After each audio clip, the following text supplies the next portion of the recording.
Come and have a look at this. I'm harvesting honey right from the hive here. All I've done is turn this key, which basically splits the cells down the middle, allows the honey to flow down into the trough at the bottom and out into your jar.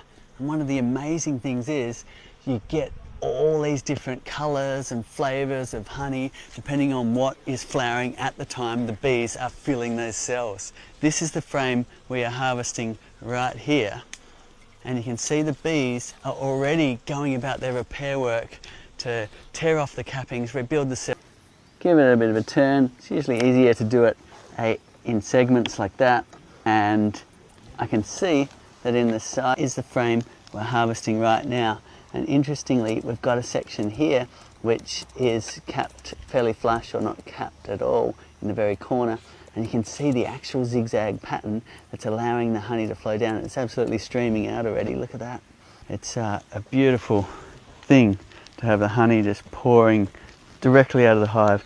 Doesn't need any more processing, and it's ready for the table. And the whole process will start again while the bees are still just going about their work, flying in and out the entrance. We're harvesting amazing honey right out the back here. You no longer need to fill up rooms in your house with extracting equipment. You can just have this footprint in your garden and harvest a real amount of produce. And if we look after the bees, they will look after our world with their extraordinary pollination that they do.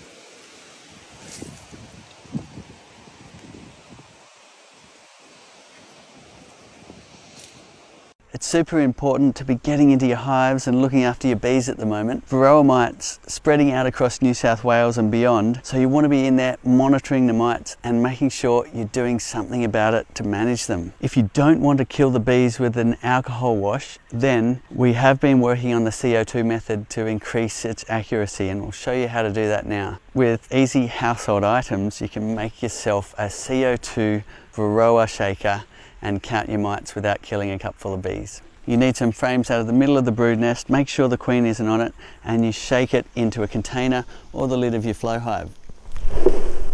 2 half-cup scoops instead of 1.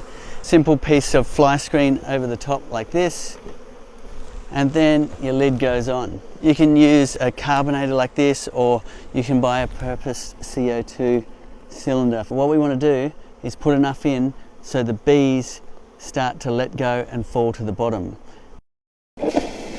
Make sure they are properly anaesthetized.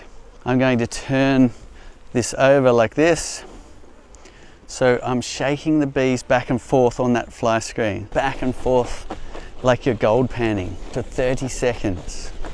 Hang on to your bees. In 10 minutes or so they'll all be waking up, so they can go back into the hive like that. So I've counted 21 mites. What it means is we do need to administer some sort of treatment on this hive if we want to keep it happy and healthy.